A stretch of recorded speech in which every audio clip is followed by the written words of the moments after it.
लिए बुलेटिन की शुरुआत सबसे अहम खबर के साथ करते हैं, जहां मध्य प्रदेश में राज्यसभा चुनाव की तीसरी सीट का मुकाबला बेहद दिलचस्प हो गया है। इस पूरे मामले में INH 24/7 की खबर पर एक बार फिर से मोहर लगी है। भाजपा ने अपने तीसरे प्रत्याशी के तौर पर मछुआ कल्याण बोर्ड के अध्यक्ष महेश केवट को मैदान में उतारा। ये भी आपको बता दें, हरिभूमि INH 24/7 के प्रधान संपादक डॉक्टर हिमांशु द्विवेदी जी ने कल ही ये बता दिया था कि मध्य प्रदेश में बीजेपी तीसरी सीट पर चुनाव लड़ने जा रही है और किसी भी बड़े चेहरे पर नहीं बल्कि आम कार्यकर्ता को बीजेपी मैदान में उतारेगी। और अब महेश केवट का मुकाबला कांग्रेस की मीनाक्षी नटराजन से होने जा रहा है। दोनों ही उम्मीदवार आज विधानसभा पहुंचेंगे, अपना नामांकन दाखिल करेंगे। ये भी बता दें कि भाजपा के तीसरे उम्मीदवार के मैदान में आने से कांग्रेस अब सतर्क हो चुकी है। सूत्रों के मुताबिक पार्टी अपने विधायकों की बाड़ेबंदी पर विचार कर रही है और उन्हें तेलंगाना शिफ्ट करने की रणनीति भी बना सकती है। वहीं मीनाक्षी नटराजन फिलहाल तेलंगाना कांग्रेस की प्रभारी हैं और ऐसे में तीसरी राज्यसभा सीट को लेकर सियासी हलचल तेज हो चुकी है और सभी की नजरें इस मुकाबले पर टिक गई हैं। ये भी बता दें कि मध्य प्रदेश में 3 सीटों पर राज्यसभा चुनाव होना है। 2 सीटों पर भाजपा की जीत पहले ही पक्की मानी जा रही है, तो वहीं पार्टी ने इसके लिए राष्ट्रीय महासचिव तरुण चुग और प्रदेश मंत्री रजनीश अग्रवाल को मैदान में उतारा। दूसरी तरफ कांग्रेस ने तीसरी राज्यसभा सीट के लिए मीनाक्षी नटराजन को उम्मीदवार घोषित किया है, लेकिन अब तीसरी सीट पर भाजपा की भी नजर है। महेश केवट को मैदान में उतारकर बीजेपी ने बड़ा दांव खेला और कांग्रेस की टेंशन बढ़ गई। तो राज्यसभा की तीसरी सीट को लेकर मध्य प्रदेश में मुकाबला इस समय बेहद दिलचस्प माना जा रहा है। भाजपा ने तीसरी सीट के लिए ओरछा निवाड़ी के रहने वाले महेश केवट का नाम तय कर दिया। केवट अति पिछड़ा वर्ग से आते हैं और कुछ समय पहले ही उन्हें मछुआ कल्याण बोर्ड का अध्यक्ष बनाया गया है। वो आज अपना नामांकन दाखिल करेंगे। लंबे समय से भाजपा से जुड़े हुए हैं केवट और मछुआरा, केवट, निषाद और माझी समाज की आवाज माने जाते हैं। इससे पहले आपको याद होगा दिल्ली से जिस तरह से हरी झंडी मिली थी, इसके बाद रविवार देर रात सीएम हाउस में सीएम डॉक्टर मोहन यादव, प्रदेश अध्यक्ष हेमंत खंडेलवाल समेत कई वरिष्ठ नेताओं की हाल ही में बैठक भी हुई और इस बात का आकलन हुआ कि कांग्रेस के कितने विधायक क्रॉस वोटिंग कर सकते हैं। और कल ही INH 24/7 हरिभूमि के प्रधान संपादक डॉक्टर हिमांशु द्विवेदी जी ने साफ तौर पर यह बता दिया था और अब देखिए उसी खबर पर मोहर भी लगी है। क्या कुछ कहा था, सुनिए।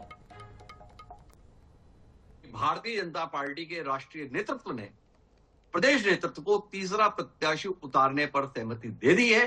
इसलिए मध्य प्रदेश में अब राज्यसभा का चुनाव का फैसला मतदान के माध्यम से होगा, निर्विरोध निर्वाचन नहीं होगा। भारतीय जनता पार्टी आज शाम तक अपने तीसरे प्रत्याशी का ऐलान कर देगी। हमारी जानकारी यह बताती है कि जो भी भारतीय जनता पार्टी के द्वारा तीसरा प्रत्याशी दिया जाएगा वह भी एक आम कार्यकर्ता होगा, कोई वरिष्ठ नेता नहीं होगा। अर्थात वो नाम कैलाश विजयवर्गीय नहीं होगा, वो नाम नरोत्तम मिश्रा भी नहीं होगा, वो नाम अरविंद भदौरिया भी नहीं होगा, या जितने भी जी हैं उनसे अलग भारतीय जनता पार्टी का मन ये बन रहा है कि हमें एक आम कार्यकर्ता को अवसर देना चाहिए। जैसे रजनीश अग्रवाल के रूप में भारतीय जनता पार्टी ने एक संदेश दिया, तीसरे प्रत्याशी के रूप में भी किसी सेठ को नहीं, किसी साहूकार को नहीं, किसी बड़े नेता या नाम को नहीं, बल्कि एक आम कार्यकर्ता को मैदान में उतारा जाए और कांग्रेस के विधायकों से अंतरात्मा की आवाज पर मतदान का आग्रह किया जाए। कुल मिला के भारतीय जनता पार्टी के तीसरे प्रत्याशी उतारने की रणनीति कांग्रेस के प्रदेश नेतृत्व के लिए बहुत बड़ा संकट पैदा करने जा रही है। तो बीजेपी ने तीसरे प्रत्याशी के नाम का ऐलान कर दिया है। बैठक हाल ही में हुई थी जिसमें भाजपा के वरिष्ठ पदाधिकारी मौजूद रहे। भाजपा के 100 से अधिक विधायक भोपाल में डेरा डाले हुए हैं और वरिष्ठ नहीं बल्कि आम कार्यकर्ता को मौका दिया जा रहा है। एक बार फिर से बीजेपी ने वही चौंकाया है, क्योंकि लगातार जिस तरह से कहा जा रहा था और वही नाम देखिए सामने आया जब INH 24/7 हरिभूमि के प्रधान संपादक ने जो भी नाम बताया और हर बार INH की खबर पर मोहर लगी है। जब जब INH ने जो नाम बताए हैं, जब जब जो खबर प्रसारित की है उस पर मोहर भी लगी है। तो मध्य प्रदेश में तीसरी सीट पर मुकाबला बेहद इस समय रोचक बना हुआ है। दोनों दल बैठकों में जुटे हुए हैं। क्रॉस वोटिंग की एक तरफ आशंका बनी हुई है। महत्वपूर्ण बैठक हुई और थोड़ी देर में देखिए शुरू भी होने जा रही है। एक और बैठक होने जा रही है जिसमें सीएम हाउस में बीजेपी विधायक दल की महत्वपूर्ण बैठक का आगाज होगा। सभी विधायकों को सीएम हाउस बुलाया गया है। तीसरी सीट का जो रण है वो बेहद दिलचस्प है। कांग्रेस प्रत्याशी और तीसरी सीट का मुकाबला, जिस तरह से अब महेश केवट के नाम का ऐलान हो चुका है और मीनाक्षी नटराजन के बीच मुकाबला होना है। लंबे समय से भाजपा से जुड़े हुए हैं केवट। मछुआरा, केवट, निषाद और माझी समाज की आवाज माने जाते हैं और ऐसे में अब ये देखना दिलचस्प होगा कि क्या कुछ होता है। लेकिन जिस तरह से बात की जाए, कांग्रेस हैदराबाद या फिर बेंगलुरु में विधायकों की बाड़ेबंदी करने की तैयारी भी इस समय कर रही है। ऐलान जिस तरह से नाम का हुआ, इसके बाद कांग्रेस अलर्ट मोड पर है। क्रॉस वोटिंग की आशंका को ध्यान में रखते हुए पार्टी ने अपने विधायकों को एकजुट रखने की रणनीति जो है वो पूरी तरह से तेज कर दी है। जरूरत अगर पड़ती है तो ये भी कहा जा रहा है कि विधायकों की हैदराबाद या फिर बेंगलुरु में बाड़ेबंदी की जा सकती है। हालांकि हाईकमान ने इसके लिए कर्नाटक या फिर तेलंगाना संगठन को भी तैयार रहने के निर्देश दे दिए। एक तरह से संकेत जो है वो दिया जा रहा है। इस बीच अगर कांग्रेस प्रत्याशी मीनाक्षी नटराजन की बात करें तो विधानसभा के लिए रवाना होंगी। अब से कुछ ही मिनट बाद यानी कि 11 बजे का वक्त होगा और नामांकन दाखिल करेंगी।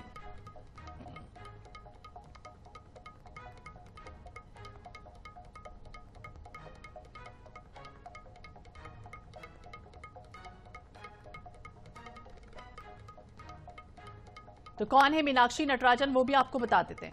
वर्तमान में तेलंगाना कांग्रेस की एआईसीसी प्रभारी हैं और छात्र राजनीति की शुरुआत हालांकि उन्होंने एनएसयूआई से की।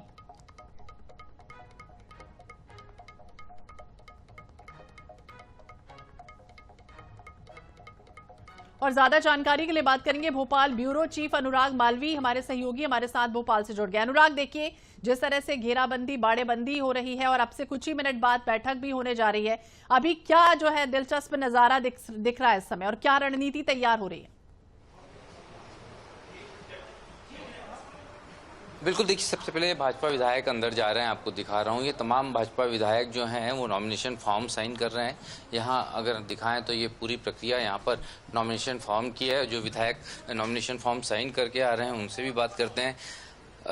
तीसरे जो प्रत्याशी हैं उनके लिए नॉमिनेशन फॉर्म जो है उसमें साइन हो रहे हैं, साइन हो गए हैं। हम तो जो चुग जी हैं उनका नॉमिनेशन में हमारे दस्तखत होना है, तो अभी आए, विधानसभा जा रहे हैं, उनका चौथा सेट जमा करना है। बाकी केवट जी की भी तैयारी है पूरी, 1:30 बजे नामांकन दाखिल होगा उनका। तो आपको क्या लग रहा है, केवट जी जीत जाएंगे? बिल्कुल जीतेंगे, क्यों नहीं जीतेंगे। ये गुणा गणित जो है आप लोगों का बड़ा कंफ्यूज करके रखा है पूरे प्रदेश के लोगों को। देखिए, जो प्रदेश के विकास को चाहते हैं, अपने क्षेत्र के विकास को चाहते हैं, देश को दुनिया का ताकतवर देश बनाना चाहते हैं, वो सब हमारे साथ रहने वाले हैं। तो ये देश को ताकतवर जो बनाना चाहते हैं वो सब साथ में रहने वाले हैं। ये हमने देखा कि विधायक टंडन जी थे, हरदीप डंग हमारे साथ में। हरदीप जी, आपने फिर एक और प्रत्याशी उतार दिया, जैसे आप लोग आए थे वैसे ही कुछ और आने वाले हैं? देखो, जो करते हैं ईश्वर अच्छा करेगा, और 3 अगर संगठन ने कोई आदेश दिया तो उसका पालन करना सबको जरूरी है, और मैं मानता हूं कि भगवान चाहेगा तो सफलता जरूर। मीनाक्षी जी तो आपकी पुरानी साथी रही हैं, आपके जिले से हैं। जहां पर संगठन की बात है तो मैं मानता हूं कि यहाँ पर जो प्रत्याशी दिया है केवट जी, बहुत ही एक सामाजिक दृष्टि से और जो एक समाज सेवा करने वाले हैं, मैं मानता हूं को विजयश्री जरूर होगी। विजयश्री जरूर मिलेगी। और जो कुछ साथी हैं क्या आप लोगों के संपर्क में भी पुराने? नहीं, हमारे कोई संपर्क में नहीं है। पन्हों का result Bharatiya Janata party 3 seat जीतेगी। तो ये देखिए हरदीप डंग जी थे, जो हमने देखा था कि वो भी कांग्रेस से ही भाजपा में आए हैं, लेकिन इस समय नॉमिनेशन फॉर्म यहाँ पर साइन कर रहे हैं। लगातार अगर हम बात करें, हेलो जी, सुन पा रहे हैं हम?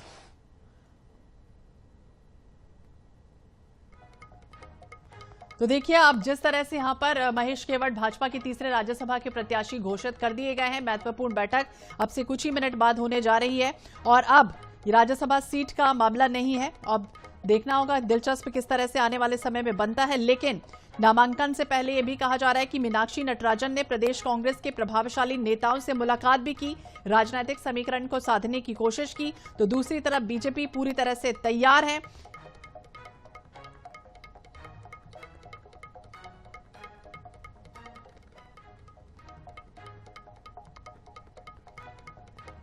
तो देखिए महेश केवट भाजपा के तीसरे राज्यसभा प्रत्याशी और यहां पर सीएम भी अब देखिए पहुंच चुके हैं।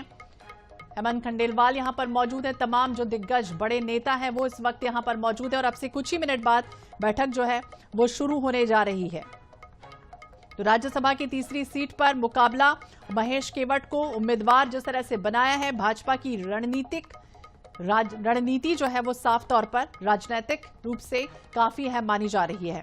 अब वर्तमान संख्या बल के हिसाब से स्थिति काफी मजबूत है बीजेपी की। दूसरी तरफ अगर बात करें तो राज्यसभा की तीसरी सीट पर भाजपा के उम्मीदवार उतारने के बाद पूरी तरह से अगर हम देखें तो कांग्रेस भी इस समय अलर्ट मोड पर नजर आ रही है। अब देखिए भाजपा का गणित क्या है राज्यसभा सीट के लिए। जैसे भाजपा के विधायक 164 हैं, 116 वोटों के साथ वो अपने 2 सदस्यों को जिता लेगी, लेकिन इसके बाद पास 48 मत जो है वो अतिरिक्त हैं। निर्मला सप्रे भारत आदिवासी पार्टी के विधायक कमलेश डोडियार के मत को ले लें तो अब ये संख्या 50 पर पहुंचती है और इसके बाद ही भाजपा को 8 मतों की जरूरत भी होगी। यानी इसकी पूर्ति कांग्रेस खेमे में सेंध लगाकर भी की जा रही है, ऐसा भी अनुमान लगाया जा रहा है। यानी कि भाजपा इसकी तैयारी में है। वहीं कांग्रेस की उम्मीदवार है मीनाक्षी नटराजन, अपना नामांकन आज दाखिल करने जा रही हैं। हाल ही में जिस तरह से कल भोपाल में कांग्रेस नेताओं से उन्होंने भेंट की थी, चाहे वो पूर्व सीएम दिग्विजय सिंह हो, ये तमाम बड़े दिग्गज नेता हो कांग्रेस के, ऐसे में तीसरी सीट को लेकर मुकाबला इस समय बेहद सख्त नजर आ रहा है। कांग्रेस एक तरफ सतर्क भी है, यह भी कहा जा रहा है कि भाई विधायकों की बाड़ेबंदी कर सकती है, कर्नाटक उन्हें भेजा जा सकता है। और इस बीच कांग्रेस के अध्यक्ष जीतू पटवारी लगातार ये दावा भी कर रहे हैं कि हमारा उम्मीदवार 500% जीतेगा, इसमें कोई संदेह नहीं है। हालांकि उन्होंने ये भी कह दिया कि यदि भाजपा चुनाव में लोकतांत्रिक मर्यादा का पालन नहीं करती है तो फिर ईंट का जवाब भी पत्थर से देने के लिए तैयार है। लेकिन जिस तरह से आधिकारिक रूप से नाम का ऐलान हुआ उसके बाद कांग्रेस के खेमे में जरूर खलबली सी मच गई है। पार्टी के पास अपनी उम्मीदवार मीनाक्षी नटराजन को राज्यसभा भेजने के लिए 4 विधायक अतिरिक्त हैं और 1 सीट जीतने के लिए प्रथम जो प्राथमिकता वाले नेता है उसकी आवश्यकता पड़ेगी। यानी कांग्रेस के विधायक तो 64 हैं, मगर श्योपुर जिले के विजयपुर से विधायक मुकेश मल्होत्रा के मतदान पर हाईकोर्ट की रोक भी है। तो सागर जिले की बीना सीट से विधायक निर्मला सप्रे को लेकर पार्टी स्पष्ट है कि भाजपा के साथ है। यानी कि अब वो किसके साथ है फिलहाल तो देखना होगा, लेकिन बार बार उनको लेकर जरूर कयास कई तरह के लगते रहे हैं। तो राज्यसभा चुनाव को लेकर सीएम हाउस में अभी भी बैठक चल रही है। इसके पहले कल आपको याद होगा कल भी देर रात तक बैठक चलती रही। इसमें चुनाव लड़ने पर जो आम राय है वो एक तरह से बनी है। ओबीसी, एससी, एसटी वर्ग से आदिवासी महिला के नामों पर लगातार विचार किया गया और फिर महेश केवट का जो नाम है वो पूरी तरह से स्पष्ट रूप से अब सामने आ चुका है। तो मछुआ कल्याण बोर्ड के अध्यक्ष है महेश केवट, जिनको उन्होंने तीसरा उम्मीदवार घोषित कर दिया और सीधा मुकाबला कांग्रेस की उम्मीदवार मीनाक्षी नटराजन से होने जा रहा है।